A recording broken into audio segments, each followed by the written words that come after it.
All right. We are back. A to Z Sports Big Orange Podcast. Charlie Burris, Zach Ragan. Another recorded segment this week. Maybe at some point we'll get back to live. Or maybe this is just a show now. I'm not totally sure, but at least I know during the season with myself and Jonathan Crompton, we'll be back live during the games at the very least. But we also had to delay until Thursday this week with schedules to match up and everything. We already needed to do it on Tuesday because practice didn't start. Well, media before practice didn't start until Tuesday, and then practice started on Wednesday, yesterday. But now got a couple of days of practice under our belt and a little bit to talk about for Vol football. What's up, Zach? Not much. Yeah, it's football's here. I mean, first preseason NFL game tonight, Thursday, July 31st, the Hall of Fame game, which Hendon Hooker is going to be playing in, former Vol for the Detroit Lions. And we're now officially less than a month until the Syracuse game. It's hot dang. And it'll be here before we know it. It's just these next few weeks, they feel like they creep by, but I don't know. I feel like they fly by kind of. It's almost like, holy crap, the season's here. I hope this team's ready. Yes. It's a little bit of an anxious time of just going, we should beat Syracuse, but are we? What are we actually looking like? And some of that anxiety has been caused by the whole situation with Boo Carter. I guess we should just lead off with this because it was sort of the story going into the media day on Tuesday and has since been, would you say, resolved? Ish. So Heupel said Boo is still with the team. Then asked by another media member if he was actually on the roster, and Heupel was like, no comment. And it appears that if Boo Carter pays his penance for whatever it was behind the scenes, the different reports have been missing practices or missing workouts. Sorry. Missing practice is a little bit different. Missing workouts, just being a little not pulling his weight, so to speak. And then apparently, supposedly, maybe being confronted by teammates, and then those teammates going to Heupel, and something that just kind of blew up a little bit behind the scenes. It seems like Boo's now suspended. I think that's the simplest way to put it. At the practices, he has been there. He is not fully suited up. Nobody's fully suited up. There's no pads yet, but no helmet, no nothing. And I texted you all today, and I said it's a little bit of like a humiliation ritual, it seems like, where Heupel is like, you're going to pay for this. And by paying for this, you're going to be singled out in practice. The media is going to write about how you're singled out in practice. You're going to be here just sort of running laps while everybody else is actually working out with this football team. And it's an interesting, very public way to do it. Maybe a little different than how I would have figured Heupel would do it. But it probably is going to work, it seems like. And he'll probably be, I don't know if he'll play in the Syracuse game, if there's game implications. But it does seem like he's going to be with the football team, and that's good news at least. Yeah, I think so. He's one of the most talented players on the team. Tennessee's a better football team with him on the roster.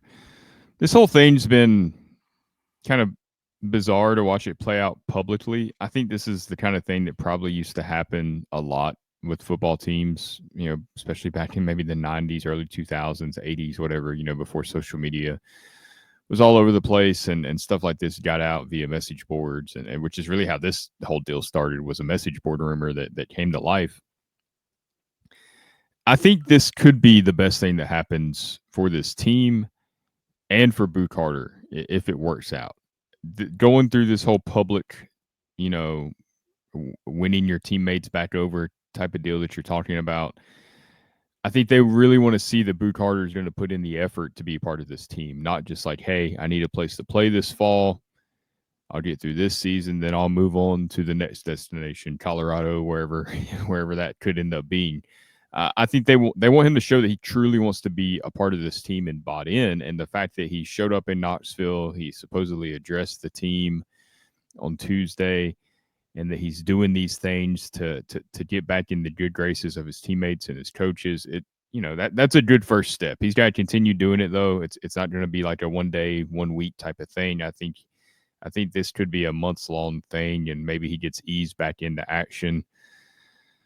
We'll see, where he ends up playing, when he ends up playing, or when he really ends up being a full participant in practice, if he's still going to be part of the offense. I mean, obviously with the thin depth chart at wide receiver, you'd like to see him catching passes this season, as he's a dynamic player. But this is moving in the right direction. I don't know. It all came as such a surprise to me because, the one thing I know Carter had flirted with, the transfer portal, and back when he was committed, there was stuff with Colorado going on before he eventually signed with Tennessee. I know you've had all that going on, but on the field, he's always been praised for his competitiveness. Mike Eckler, Willie Martinez last season constantly talked about how, Boo Carter's always going 100. It doesn't matter if it's practice and nobody's watching, or it's a stadium full of 100,000 people. He's given the same effort. We saw the Instagram pictures of him at the facility in the spring at like 6:00 in the morning. So for him to just kind of go AWOL for part of the summer and not be there with the team, it's really perplexing. I don't know what's going on with him, in his head, and what kind of led to that, but it was surprising just because that's not who he seems to be as a competitor. So, every great athlete gets humbled at some point. I don't care who you are. There's some point in your career where you go through some sort of adversity and you get humbled a bit. And maybe that's what Carter needed. I love the edge that he brings, the attitude and the confidence that he plays with, but maybe he needed that just a little bit, because it's as cliche as it sounds. To be a championship player, you've got to be a team player too. You've got to be a good teammate.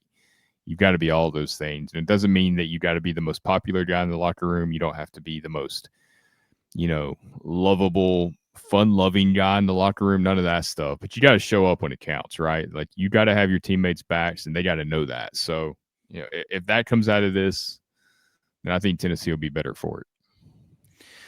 I agree.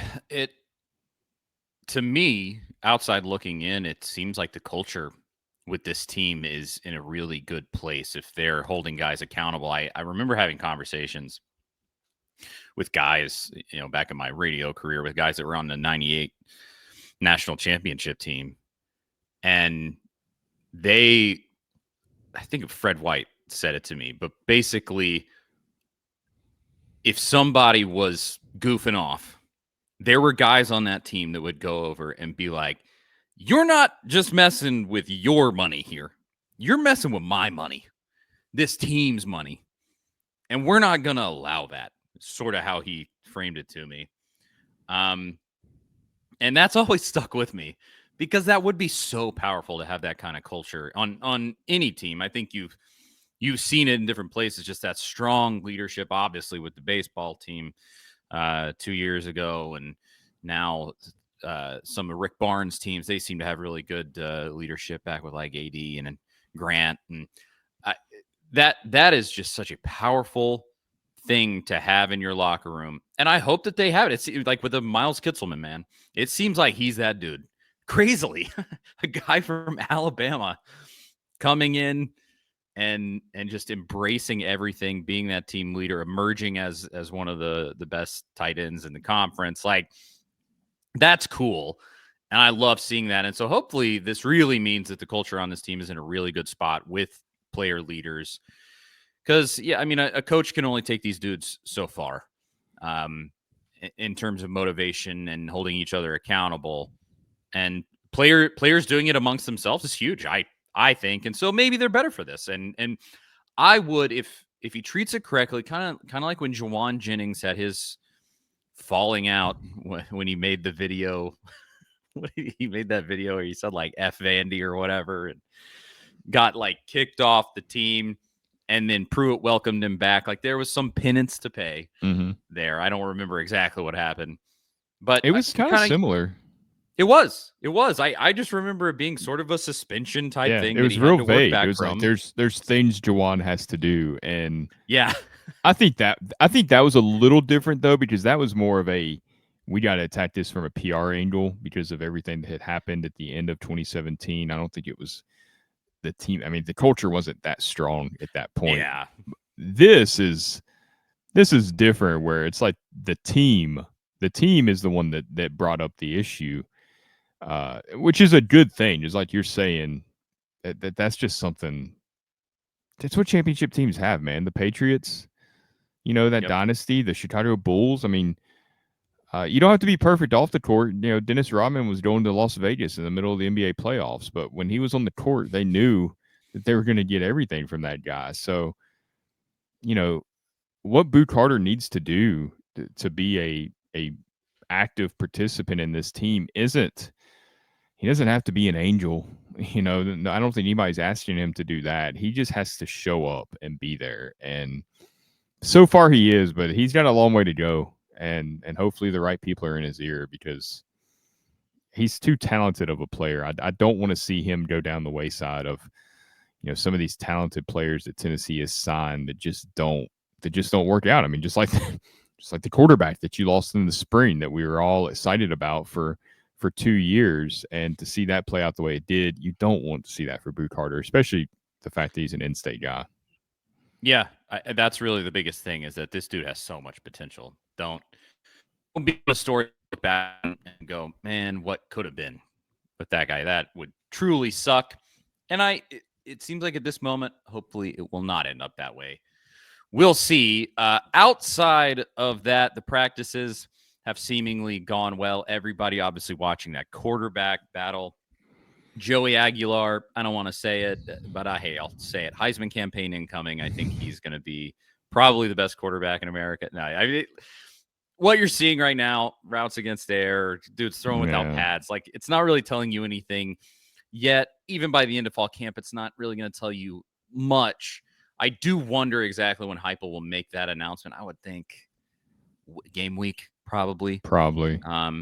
Yeah, and maybe like that. When does he do the press conferences? Monday of game week, something like that. Maybe the week before. I do think, and there's really not a lot to talk about the quarterbacks yet, because like you said, it's hard to tell. He wants his team to see somebody win the job.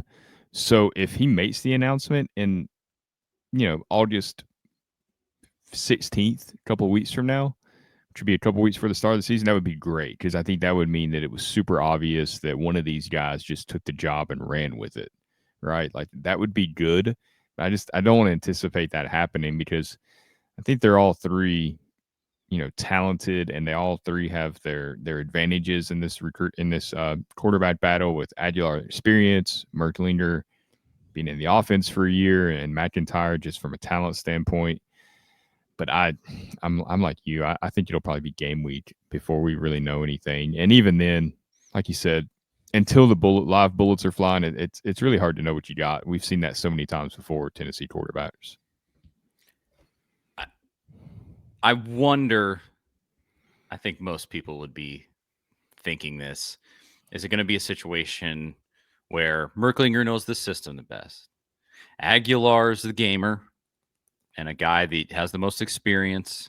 McIntyre's still too young, but he's right there and probably a very viable option if need be. And I still find it hard to believe that they would cut a fat paycheck to Aguilar and not have him be the starter. That's been my rationalization for the most of it. Is just like, you gave this guy a lot of money, reportedly. I mean, it is a 7-figure thing, reportedly. Who knows if that is really real? But I mean, you're gonna get to do 7 figures, and you're not gonna let him start a football game. And hey, if he stinks, you can't. Yeah, and you overpaid for a guy. But like, I think you can't. Just my take. I mean, I hope that doesn't go into it. I don't want to see anybody start just because of what they're getting paid. I don't want to see that at any level.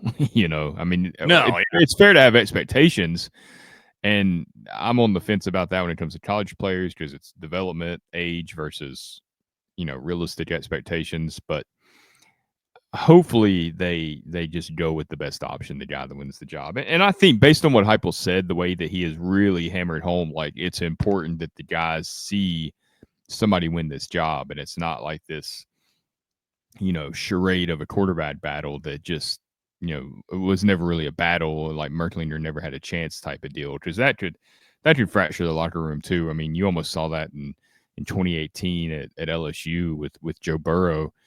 Half of that locker room was not pro Joe Burrow at first. He had to win the team over. And when Ed Ogeron named him the starter, there was some guys in that locker room that weren't sure about it. And then, it ended up obviously being the right call, and it worked out and they won a national championship. But that can go either way, right? Like that's a very fine line to walk. So it's an important decision, but it's important to channel it the right way is the biggest thing. And it seems like Heupel is. We'll see how that plays out. On top of the quarterbacks, also things to look out for. I mean, a lot of people want to see the running backs, the wide receivers for sure, see where Mike Matthews at, Braylon Staley. Defensive line, linebackers, cornerbacks, and McCoy, and will they be effective in the same way? There's a lot to watch out for. 2 days in, you're seeing next to nothing that would mean a whole lot in terms of how it's going to look on the football field here in a month. But I am enthused. Going back to Aguilar, he did his first interview. I really like that. He seemed charismatic. Merklinger is too. But Aguilar does seem like a guy who immediately ingratiated himself with his team. Mm-hmm. That's huge and awesome and endearing. And I wonder how far that goes in terms of the choice. And in general, I really like the interview with Lance Hurd. He also very entertaining interview. That's a guy that I would have back in the day when I was full-time media corps. I would have loved interviewing him. So man, if you turned that video off and listened to him talk, you'd have thought you were listening to like a 45-year-old man talk. Exactly. Yes. I mean, and just sometimes you just find those engaging guys. There's Dobbs was kind of one of those back in the day when I was still around. Like those are the best dudes to interview because they'll be candid, but they're also responsible enough for a guy like Heupel to put them out there. Yeah. They're not going to go and like spout their mouth off and say dumb stuff. So there's been good stuff through media day up to this point. It's good vibes so far outside of the Boo Carter stuff, and even there, hopefully, you're going down the good vibes road. Yeah, and that will continue. There's going to be a lot to see these next weeks, I think, especially as I mentioned. I mean, the defense and defensive backs in particular really going to be looking obviously for Boo Carter reasons, but for depth and who's playing where and what exactly we're doing there. It's interesting time, but so far, despite the Boo Carter stuff, off to a decent start, I think. Yeah, and I think a couple of other quick encouraging things. You mentioned Lance Hurd. It seems like he's in a really good spot. I don't think anybody realized how difficult last season was on him with the time he missed in the offseason, trying to pick up the offense and really battling through a couple of injuries and trying to be out there. That really just limited him throughout the season. So hopefully we'll see his potential this season. And then David Sanders on the other side, the true freshman's put on some good weight. Said he's up to like 305 now. I thought it was interesting that he said that he could kind of feel the differences and from the spring to the fall camp with the weight he's put on over the summer, like he could feel himself being able to move guys easier, going up against some of these same guys, some of these veteran guys like Dominic Bailey on the Tennessee defensive lines, like he could see the difference in himself. So that's super encouraging because it means he's making progress, and he's going to be an extremely important player as a true freshman for Tennessee. And then speaking of true freshmen, I think the other encouraging thing is I don't know, I'm really excited about these Tennessee true freshman wide receivers, the Travis Smith, Radarius Jackson, especially. Travis Smith just has that mentality that we'll see. We've been burned by this before because I thought the same thing about Chris Brazzell going into the last season. And Brazzell, he had a big catch against Alabama, but his numbers were lackluster, and there were some drops, some alligator arm moments that you just didn't feel great about, right? It is what it is, right? I mean, it's the SEC. It's criticism is it's part of what we do, and it just wasn't what we thought it was going to be with Brazzell last season. So we've been burned by that before because he talked a big talk before he ever took a snap. But something about Travis Smith, it just seems like he has that it factor, and he could be one that I think sneaks up and plays a big role in this offense this season. I hope so. There's going to have to be guys this season that we don't know about yet that step up, period. That's going to have to happen. And like a Hendon Hooker in 22, and Jalen Hyatt, I guess, more than anybody was the most unexpected story there. To whatever extent, I don't know. People were excited about Dylan Sampson, but Dylan Sampson last year, which was, he was everything we wanted and a whole lot more, offensive player of the year in the SEC. But Jermod Matoya, I think, like would fall in that category too, because we didn't know. Exactly. We definitely did not expect that guy to be the best corner in college football. And somebody in the DB room. If we could find another one of those, that'd be nice. Maybe it's a kid from Colorado. Yeah. Maybe Colton Hood. Yeah, blanking on his name there. Yeah, maybe he can be that guy. We'll see. But I think, again, time crunch schedules here for us, Zach. So an unfortunately short episode this week. We will get back on track. Good Lord. Apologies there. But anything else for the folks at home before we bounce out here, Zach? No, we'll keep an eye on all this stuff with Boo Carter. That's going to be the biggest thing moving forward in the quarterback battle. But other than that, hopefully they have a quiet fall. Hope everybody's healthy. And like I said earlier, man, it'll be the Syracuse game before we know it. Yep. And I guess we should mention the good recruiting streak has continued. Got Joel Wyatt. Yes. Who's apparently going to play some safety for Tennessee, which is kind of how they closed that deal, I believe. Supposedly they wanted him to play edge earlier in the recruiting process, and he wants to play safety. And so it seems like safety is going to be more it. And also sort of on Savion Hyder watch. This kid that they're battling with Utah for, I believe he's potentially committing like today, right now. Yeah, at some point today. Yeah. Yeah, we'll see what happens there, but the good vibes around recruiting have continued too. If they could get Hyder, that would be yeah, but we'll see what happens. All right. Charlie Burris, Zach Ragan, thank you to everybody for tuning in, watching, hanging out, leaving comments. It is very much appreciated. I think that's it. And we will talk to y'all next week. See you guys later.